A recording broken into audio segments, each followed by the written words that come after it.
gratia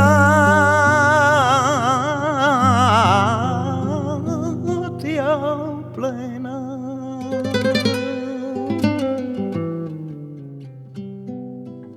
Maria gratia plena.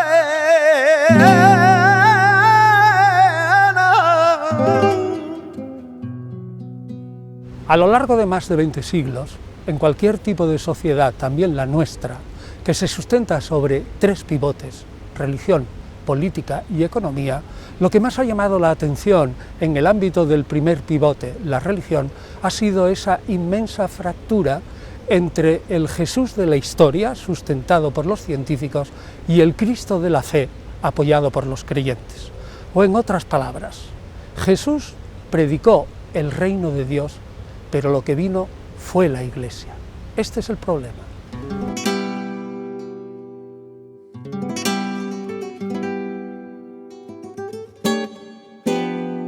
Respecto al Jesús de la historia hay tres visiones radicalmente distintas.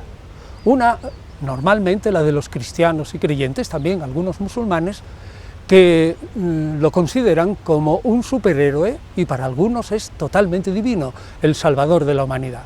La adhesión de la fe se basa en el testimonio. Jesucristo comenzó con su vida, sus hechos, sus palabras, sus milagros, y eso es lo que transfiguró, cambió la vida de muchas personas. Lo que Jesús llevaba dentro lo sacó él mismo afuera, y sacó afuera una voluntad de darle al mundo una imagen del Dios compasivo, misericordioso, que llenó aquel mundo de esperanzas. Yo creo, por tanto, que hay una serie de elementos de carácter contextual y también específicos de la vida de Jesús que hacen pensar que la tradición oral que se transmitió durante la primera generación es una tradición bastante fiable. El hecho de que Jesucristo estuvo entre nosotros y que sigue estando entre nosotros es lo que la Iglesia propaga por el mundo entero.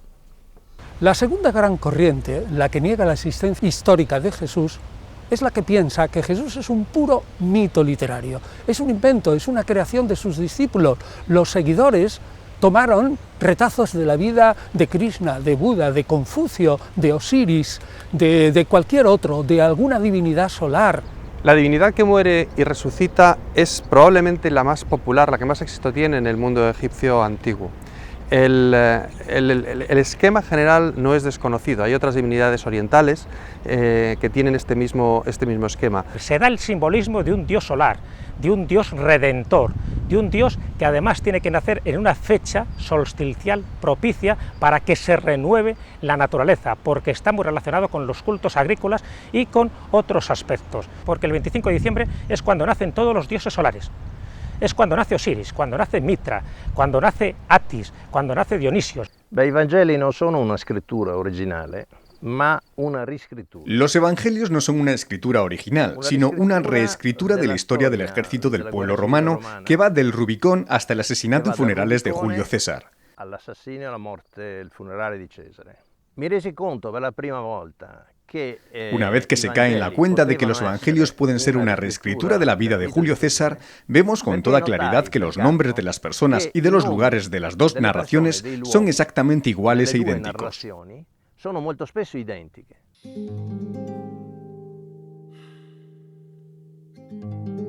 Bendito seas, Yahvé, nuestro Señor, que creaste el fruto de la vid.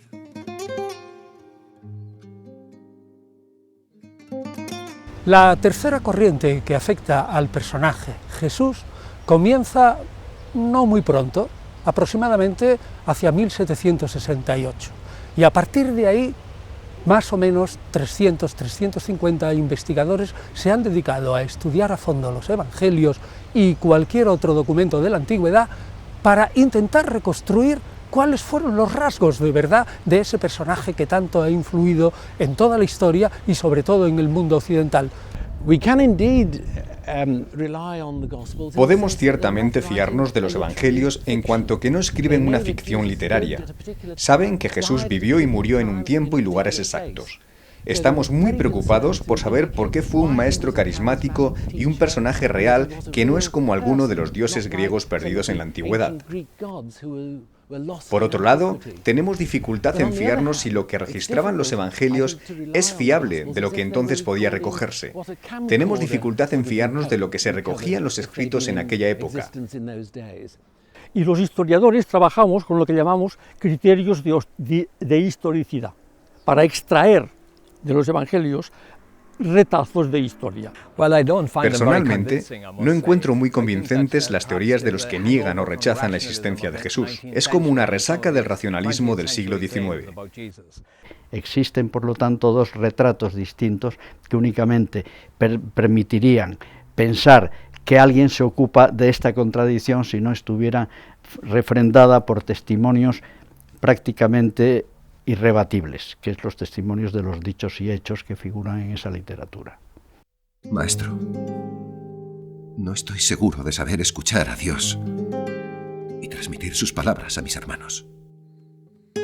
Conocerás lo que está frente a ti, y lo que está oculto te será desvelado, porque no hay nada escondido que no llegue a ser manifestado. El Mesías en tiempo de Jesús era muy variado. Había desde judíos que creían en la existencia de dos Mesías, un Mesías guerrero, político, que habría de instaurar el reino de Israel de nuevo, el reino de David, y un Mesías sacerdotal, un sumo sacerdote que enseñaría al pueblo renovado la ley. Pero eso es patrimonio de unos pocos. En líneas generales, la gente pensaba que el Mesías sería el que instauraría el reino real de Dios y de Israel en la tierra. Tenemos la idea de tener un currículum vital del Mesías, para el Mesías. Según fuentes judías, había diferentes visiones de lo que sería un Mesías. El Mesías real, hijo de David, el profético, el sacerdotal. Lo vemos en diferentes interpretaciones, hoy día muy precisas, que nos proporcionan los documentos de Qumran y los papiros del Mar Muerto. Hay muchas interpretaciones del mesianismo. Jesús se veía a sí mismo más profético. La Iglesia reclama que sea hijo de David. El Mesías es un hombre seleccionado por Dios creador, tan humano como cualquier otro, pero ungido en el sentido de que tiene una tarea de orden sobrenatural, que es realizar las promesas del Dios yávico y al mismo tiempo realizar las esperanzas, cuyo resumen y expresión máxima es la instauración en Jerusalén de un reino terrestre y celeste a la vez. Estos conceptos en el pensamiento hebreo eran prácticamente indisociables, para crear precisamente la realidad de las promesas. Sabéis cómo interpretar las señales de la tierra y el cielo, pero no sabéis interpretar estos tiempos en que el reino de Dios está próximo. Estás loco, vas a acabar igual que tu padre. Ningún profeta es reconocido en su tierra. Ni un médico puede curar a quienes conoce. La comunidad judía a lo largo de la historia ha ignorado prácticamente a Jesús. Pero ya a finales del siglo XIX, sobre todo con la obra de Joseph Klausner, cayó en la cuenta que Jesús es una de las perlas de la historia del siglo I del judaísmo y que las parábolas de Jesús son quizás una de las más bellas piezas de la literatura judía. Su vida entera está ligada a la tradición milenaria del pueblo de Israel. Jesús recibió una educación judía de sus padres y de su entorno. Aprendió y predicó en las sinagogas. En ningún caso se puede afirmar que en las enseñanzas que recibió había nada que contradijera los principios fundamentales y la práctica del judaísmo. Bienaventurados sean aquellos perseguidos por la justicia. Suyo es el reino de los cielos. Bienaventurados los humildes de espíritu, porque de ellos es el reino de Dios. Bienaventurados los mansos, porque ellos heredarán la tierra. Resulta que Jesús fue tan poco importante que no dejó restos arqueológicos ni monedas. Luego solo tenemos textos. ¿Y qué textos tenemos sobre Jesús? Pues fundamentalmente de sus seguidores. Ahora bien, todos los textos de los seguidores son naturalmente parciales. Los evangelios recogen los recuerdos sobre Jesús que se habían conservado en la tradición oral. Y es verdad que cada uno de ellos pues lo recoge con algunos acentos particulares. Esto se debe a que tratan de adaptar y responder a las necesidades de sus destinatarios. Se hacía necesaria la creación de unos escritos que fijaran las ideas sobre todo lo que había ocurrido. Entonces aparecieron cantidad de evangelios, pero del orden de 50 o 60, una barbaridad. Hay que elegir entre ellos cuáles tienen visos de acercarse más al Jesús histórico. Bueno, pues resulta que los más antiguos son justamente aquellos que la Iglesia defiende como sagrados: Mateo, Marcos, Lucas y Juan. Ahora bien, tenemos que aceptar que al ser escritos partidarios tenemos que leerlo con una lupa crítica. No basta lo que dicen, hay que confrontarlos entre ellos. El instrumento es la comparación, ver en qué se contradicen, ver qué dicen en contra de aquello que defienden teológicamente sobre el personaje.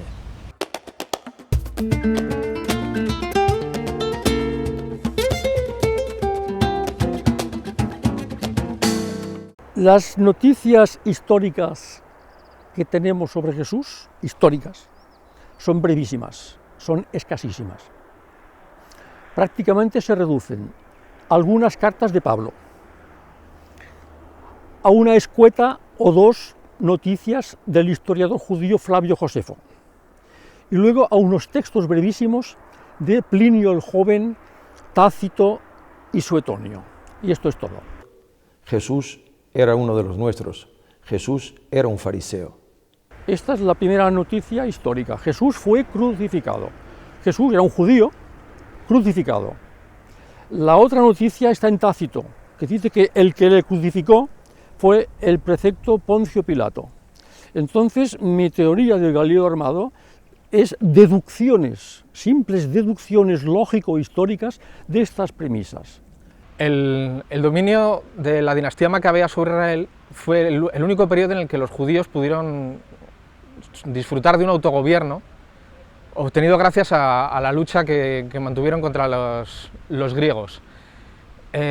Cuando más o menos un siglo después la dinastía macabea se desvaneció ante el poder romano, quedó en el imaginario judío como una época, la época dorada de Israel. Los rebeldes, los descontentos con la dominación romana se espejeaban en los macabeos y pensaban que el que vendría a salvar a Israel en un futuro inmediato, de un modo u otro, se parecería a los macabeos. Somos el pueblo elegido por Yahvé. Igual que mandó a sus ángeles contra los ejércitos de Antíoco hace 160 años, los mandará ahora contra los romanos. Matatías y sus hijos Simón, Jonatán o Judas Macabeo devolvieron al pueblo de Israel su orgullo y su dignidad. Seguid unidos en Yahvé. El reino se acerca y la paz viene con él. Se ha descrito a los galileos como revolucionarios durante muchos años. Josefo los describe como valientes y animosos. Pero los modernos estudios, volviendo a las ideas de Hermann Samuel Reimarus, construyen esta imagen. Pero esta caracterización es un uso equivocado de la descripción de Flavio Josefo, que escribe poco después su Guerra Judía y tiene que destacar, por ser una figura militar, a soldados valientes. Creo que es una interpretación poco precisa, ya que solo era válido para aquella época y la región de Oriente Medio. Sí, en efecto, la vida de Jesús fue muy conflictiva. En Galilea promovió unas esperanzas importantes en sectores rurales que le seguían, pero alarmó a los sectores urbanos y herodianos. Después en Jerusalén sus grandes rivales fueron sobre todo la aristocracia sacerdotal.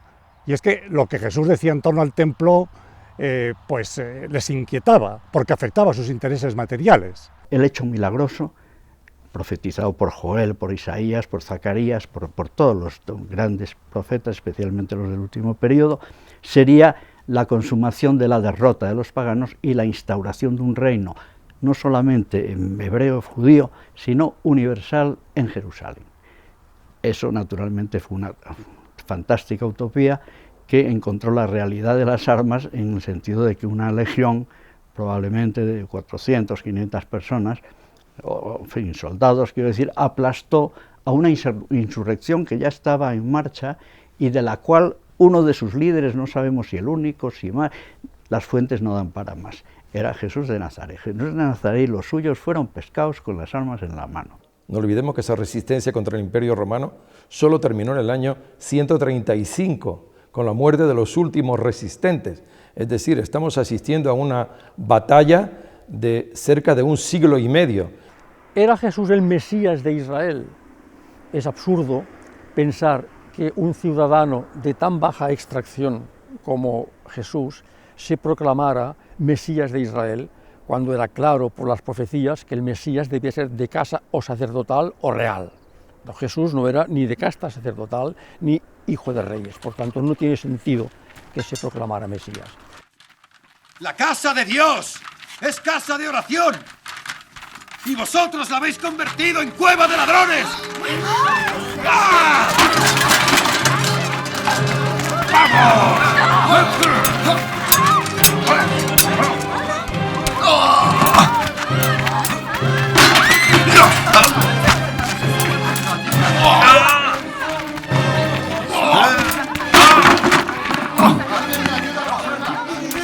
Señor, olvida mi pecado y envía tus legiones de ángeles. Hemos sido celadores de la ley y estamos dando la vida por cumplir la alianza que hiciste con nuestros padres. ¡El reino, Señor! ¡Venga a nosotros tu reino! En los evangelios encontramos dichos y actitudes de Jesús que parecen no condenar o hacer la vista gorda ante la violencia, pero no podemos negar que esto convive con otras declaraciones en las que claramente Jesús se pronuncia en contra de cualquier tipo de violencia. El problema probablemente radica en distinguir qué palabras son auténticas de Jesús y cuáles pertenecen a los evangelistas y no son propias del Nazareno. Creo que el indicio más claro es que en las dos fuentes sinópticas más antiguas, el evangelista Marcos y la fuente de los dichos Q, no aparece ninguna condena explícita a la violencia. Así que probablemente es obra de los evangelistas que tratan de edulcorar unas actitudes de Jesús que no serían bien recibidas dentro de un público perteneciente al Imperio Romano y al que iba destinado el mensaje de los evangelios.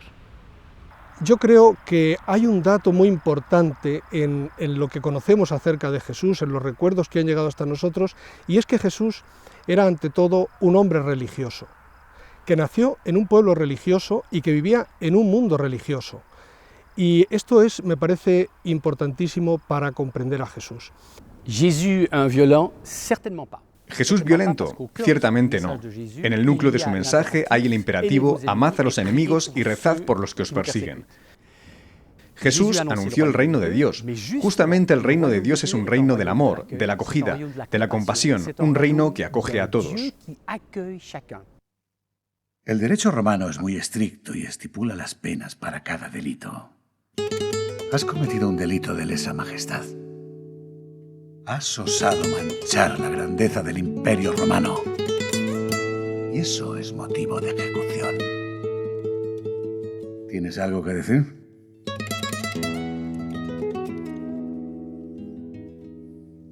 Entonces, te condeno a morir en la cruz por delito de sedición.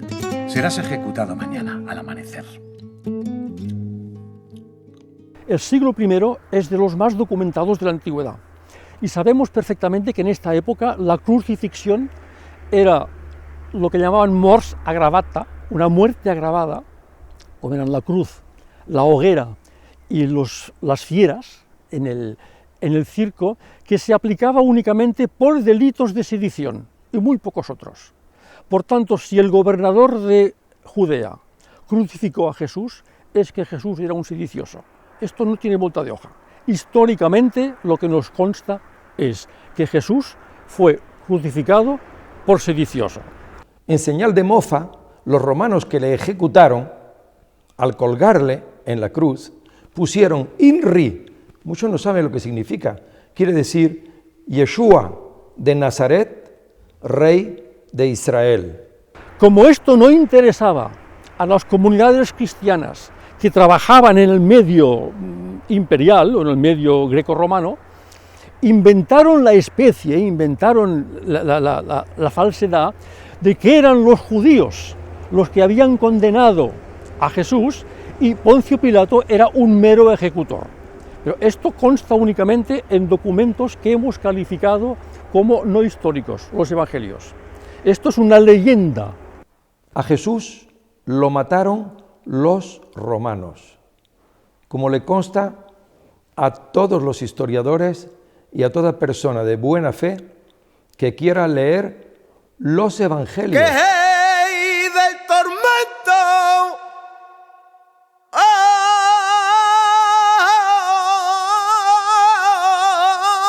El crujío.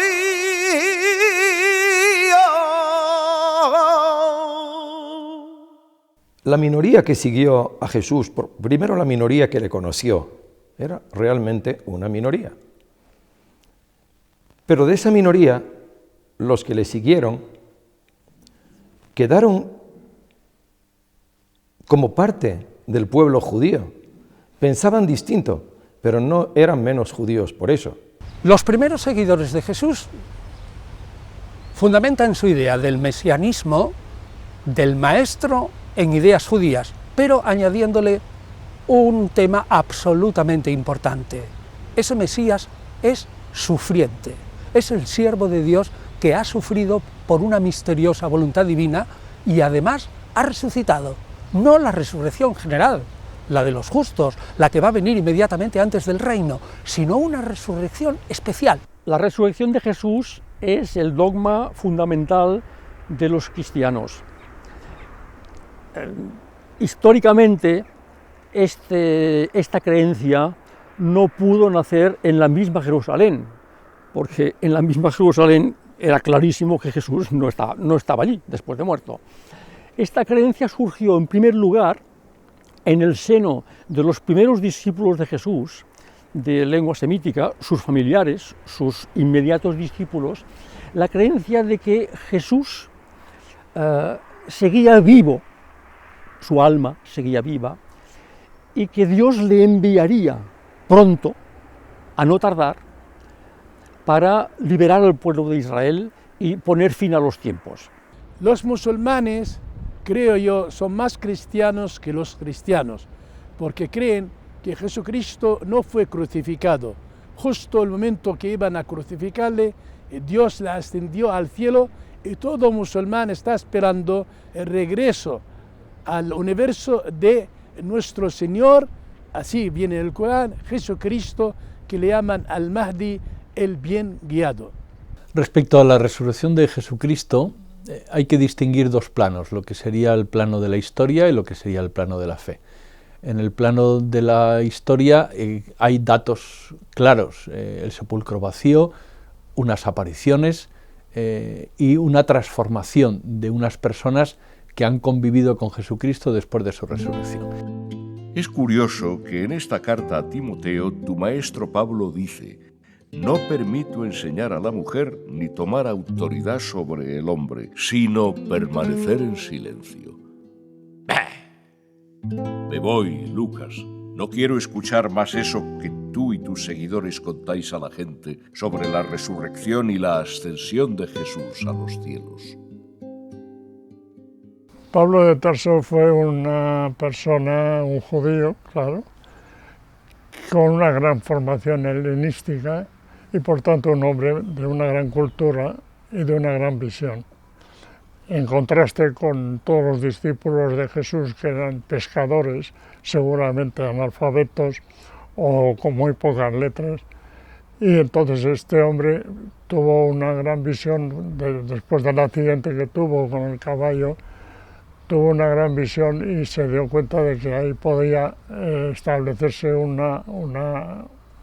quizá una nueva religión. Ese personaje se creyó que había recibido una revelación celeste y que le había comunicado cómo era en verdad Jesús. y que él era el que tenía que predicar a todos aquellos que quisieran salvarse cómo era Jesús y cómo había que apropiarse lo que Jesús había conseguido delante de Dios en beneficio de la humanidad. Sí, algunos han solido decir que el fundador del cristianismo fue Pablo de Tarso. A mí me parece que es insostenible. El cristianismo se remonta a Jesús, a su persona y a su obra.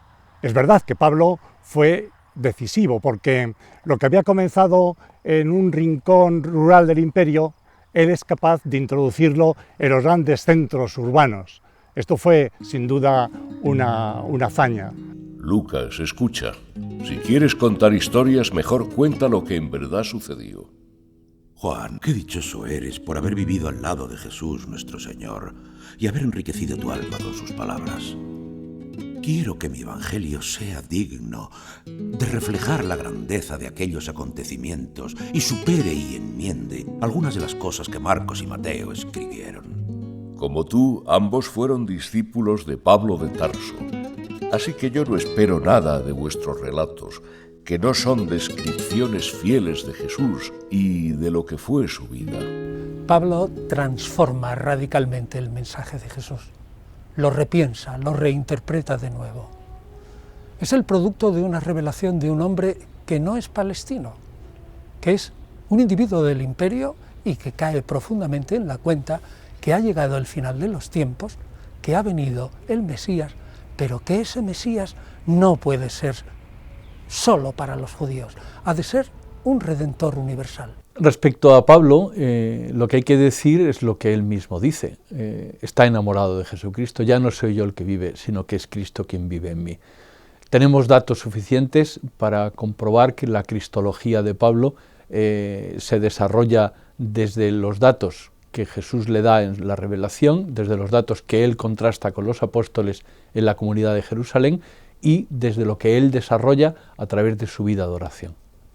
Y es evidente que, por lo que leemos en los escritos de Pablo, que Pablo transformó el simple mensaje de un Mesías judío, de un Mesías nacional, lo transformó en un Dios salvador de tipo helenístico. El creyente, uniéndose a este Salvador, se salvaba.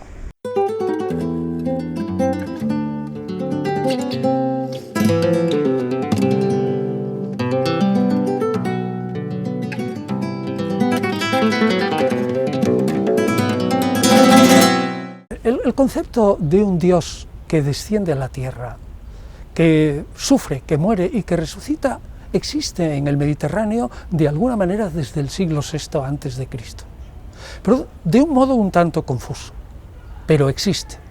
Y el modo, digamos, intelectual paulino de concebir la figura de Jesús se enmarca justamente dentro de esta concepción de la divinidad.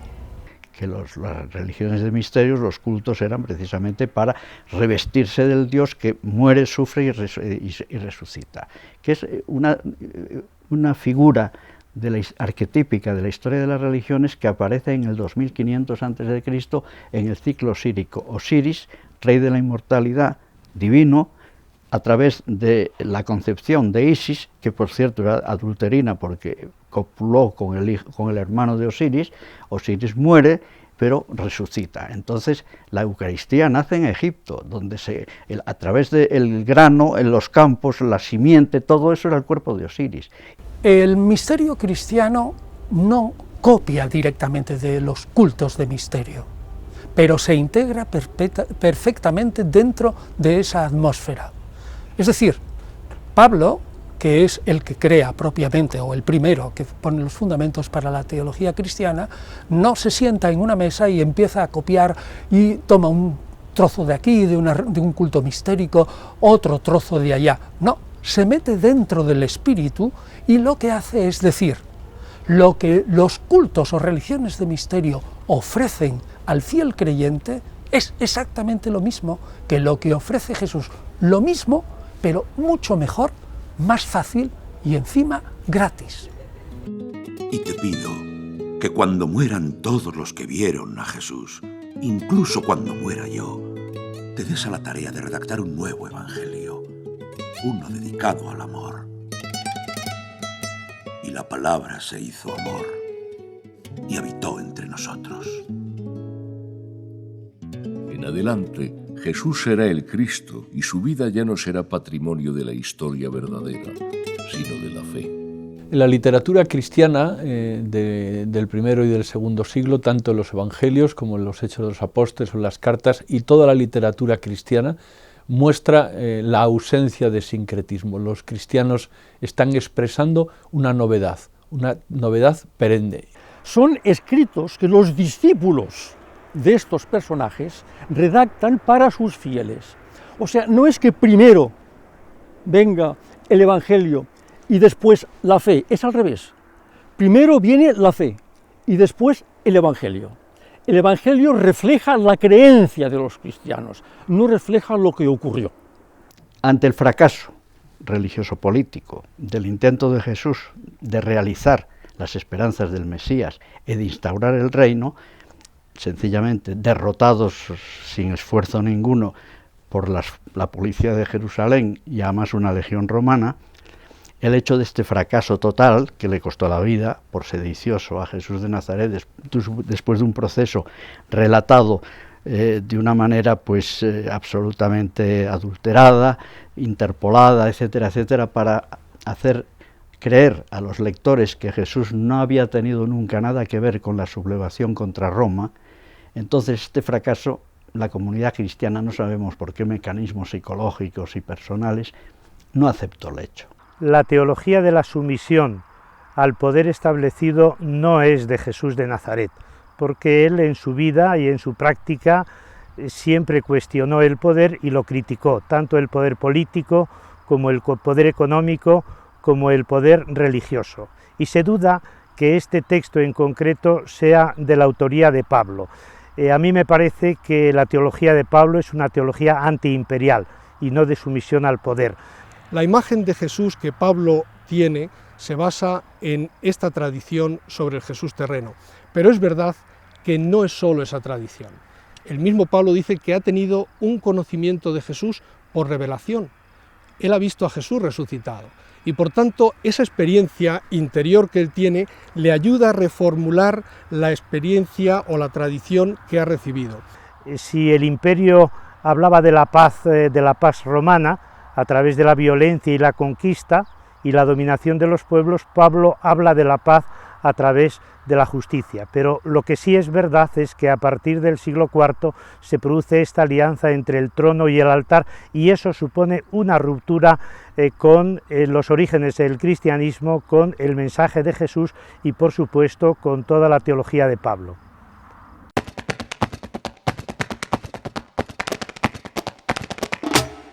Jesús no fundó una iglesia.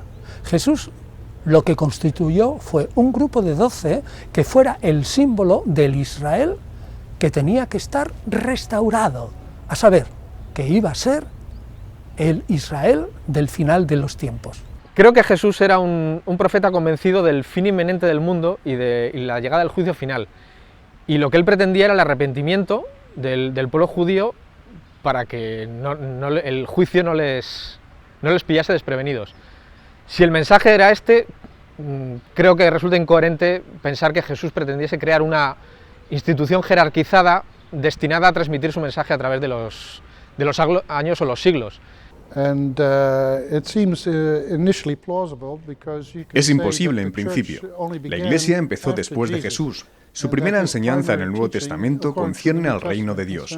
No tenía la Iglesia en mente. Él no tenía esto en mente. En ese sentido, podemos decir que estaba predicando el reino de Dios, y cuando desapareció de la escena, en la cruz, y después de la resurrección, había una nueva comunidad llamada Iglesia.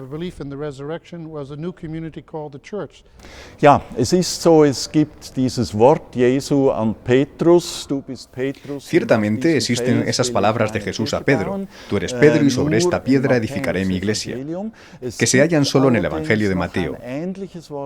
Y y también unas frases parecidas dirigidas a Pedro en el Evangelio de Juan, en el capítulo 21. A pesar de ello, yo no diría que Jesús quiso fundar una iglesia. Jesús se había enviado por Dios solo a Israel. Jesús no quería fundar una nueva religión ni una nueva organización aparte o fuera de Israel, sino solo deseaba conducir a Israel hacia Dios.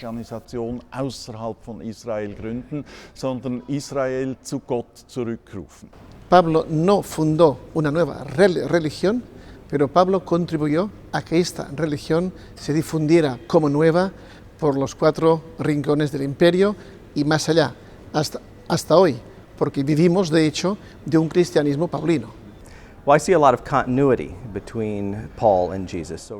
Veo mucha continuidad entre Pablo y Jesús. Más que ver a Pablo como inventor del cristianismo o volviendo a empezar, lo veo como que Pablo continúa y expande lo que Jesús hizo. Recibió la tradición y la expandió en un contexto diferente. El ministerio de Jesús fue en Palestina. El de Pablo lo extendió más y tomó el mensaje de Jesús como tarea misionera y lo adaptó a aquellos contextos especiales.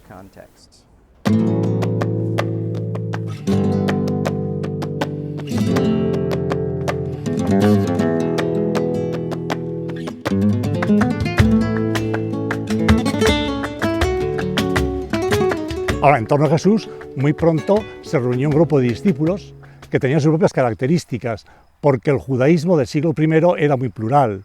Y después de los acontecimientos pascuales, aquel grupo continuó y adquirió unas características nuevas, sobre todo una mayor vinculación con Jesús, a quien le consideraban el Señor resucitado, y además se abren a los gentiles. Esto provocó una tensión con el judaísmo creciente. Al final acabaron separándose del judaísmo. Si hubiera alguien que tuviera la máquina del tiempo y cayera en una ciudad de Asia Menor a mitad del siglo II, caería en la cuenta de que había unas 8, 9 o 10 tipos de cristianismos distintos. La idea se plantea típicamente como si hubiera muchos cristianismos que emergían al mismo tiempo. No creo que esto sea cierto, y que competían entre ellos. Pablo y el cristianismo en continuidad con las enseñanzas de Jesús surgieron antes de las enseñanzas que Pablo tomó de Jesús mismo. Otros cristianismos que competían entre sí se desarrollaron después y divergieron de estas enseñanzas. Pablo y el cristianismo ganaron.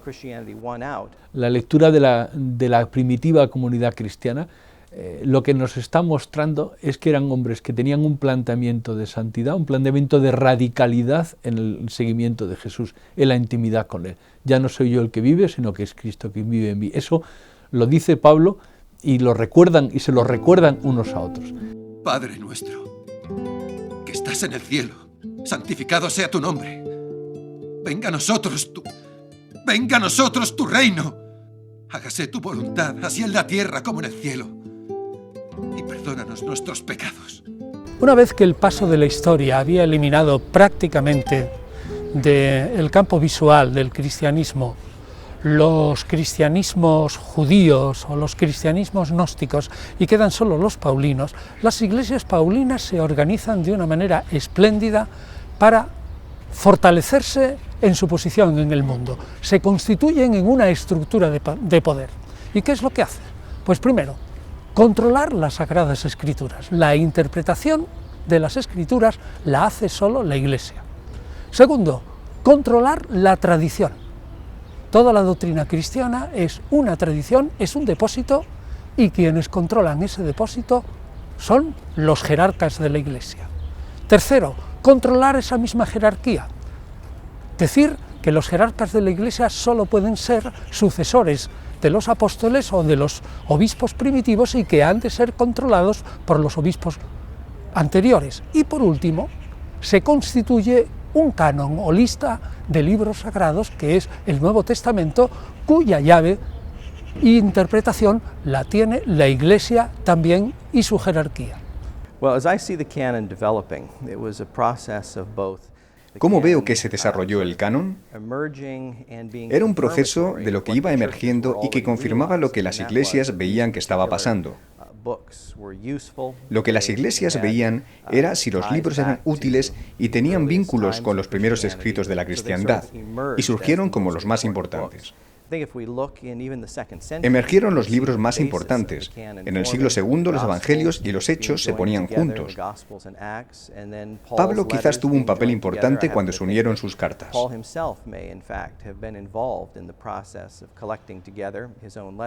Entonces aparecieron cantidad de evangelios, pero del orden de 50 o 60, una barbaridad.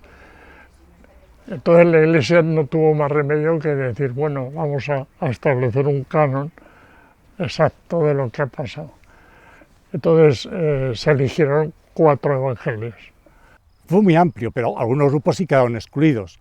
Podríamos decir que por la derecha hubo un judaísmo extremo que no se integró en la gran Iglesia porque no aceptaban a los gentiles, y por la izquierda pues los grupúsculos gnósticos que se perdieron en especulaciones esotéricas. El canon nos está poniendo de manifiesto que la unidad no significa uniformidad, sino que la unidad pues también va unida al pluralismo, que la fe es única, pero las expresiones conceptuales e institucionales pueden ser muy diversas.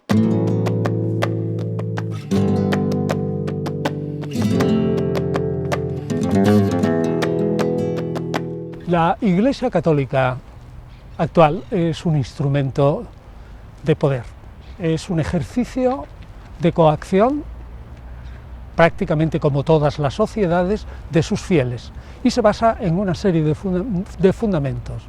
El primero es el control férreo de la ideología desde la infancia, a saber, que los niños estén educados en la más estricta ortodoxia desde pequeñitos, control de la familia. Después es el control de la información. A ser posible, los fieles no deben de estar demasiado ilustrados, porque doctores hay en la Iglesia que os sabrán informar. Tercero es un control económico y político de la masa de los fieles, muchas veces de acuerdo con la sociedad civil u otras formando un bloque en contra de esa misma sociedad civil. Y además lo que es terrible es que la religión hoy día está manipulada desde el nacimiento, y eso es la prueba flagrante de que el ser humano por sí solo, y dejando que el desarrollo racional tenga las etapas que corresponden a la especie Homo sapiens, no llevaría nunca hoy día a este espectáculo de la Iglesia Católica. Esto es producto de esa fábrica de nacimientos que constituye el hogar, los primeros pasos, los primeros balbuceos, y luego la imaginería del angelito, de Jesús, de no sé qué, luego la primera enseñanza primaria, la clase maternal. Todo eso, claro, construye ese cerebro. Además está estudiado por todos los sociólogos, desde Berger hasta los últimos, ¿no? Está en manos de la Iglesia totalmente, prácticamente la enseñanza. Entonces desde pequeños les forman en esa. Después, y eso ha sido fundamental, la Iglesia ha tenido desde el principio un poder extraordinario, sobre todo un poder económico, que luego se ha transformado en poder político. Yo creo que es absolutamente consciente y premeditado la idea que tiene la Iglesia de que es necesario formar a los niños desde su más tierna infancia en la ideología religiosa. Es totalmente premeditado, está fundamentado en muchos estudios, y además yo creo que está totalmente probado de que es la gran eficacia. Los obispos, que son los sucesores de los apóstoles, igual que el pueblo cristiano, creen y viven lo mismo. El oficio de gobernar la Iglesia, de defenderla frente a las desviaciones, no solo lo viven los apóstoles o los obispos, también lo vive el propio pueblo fiel. En ese sentido, la Iglesia es una comunidad viva, que ella misma rechaza lo que no coincide con la tradición, con lo que se llamará la regla de la fe. Cuando esto ya se instala con el poder político como aliado y, por decirlo así, alter ego, pero de lo mismo, se hace un fundido de imperio político e imperio religioso que no se lo salta un torero, y que seguimos en ello, porque la inercia y que te resuelvan todas las cuentas y que te den la posibilidad de tener la inmortalidad sigue siendo tan intensa como el hombre prehistórico que creó el animismo y la dualidad alma-cuerpo. Vamos, imbatible.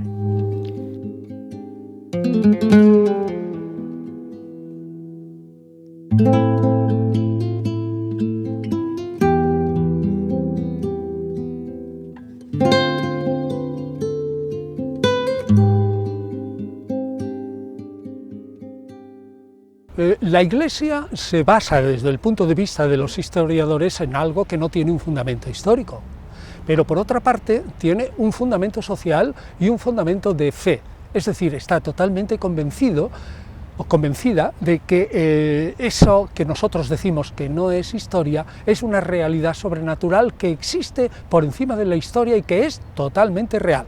Yo de verdad creo que tienen una ilustración aproximada a la que podemos tener los curiosos no creyentes respecto del hecho religioso. Y yo de verdad no creo que esta gente, que era atinada en sus juicios para las cosas de la tierra, puedan tragarse ese disco. De unos lo sé positivamente, porque algunos ya, incluso no de la curia y tal, hay gente que te dice, pues yo, no, es que la fe, y sobre todo ese resumen que está muy de moda, claro, que es una escapatoria, no, es que la religión es Cristo, Jesús es amor, y nada más, los demás no te... Claro, esto es una cosa de clínica psiquiátrica, de sacadineros. Yo no puedo meterme a hacer un juicio de intenciones y las altas esferas, por ejemplo, digamos, obispos y cardenales creen firmemente en los dogmas de la Iglesia. Circulan muchas ideas de gente que ha estado en contacto no solamente con la jerarquía católica, sino con todas las otras confesiones, tanto ortodoxas como protestantes, la idea clara, digo, de que las altas jerarquías no creen en general, sino que solamente utilizan la Iglesia como instrumento para sobrevivir. Yo no lo sé. Yo creo que el cristianismo nunca puede vaciarse en un mero humanismo, lo que no significa que el cristianismo no sea también un humanismo.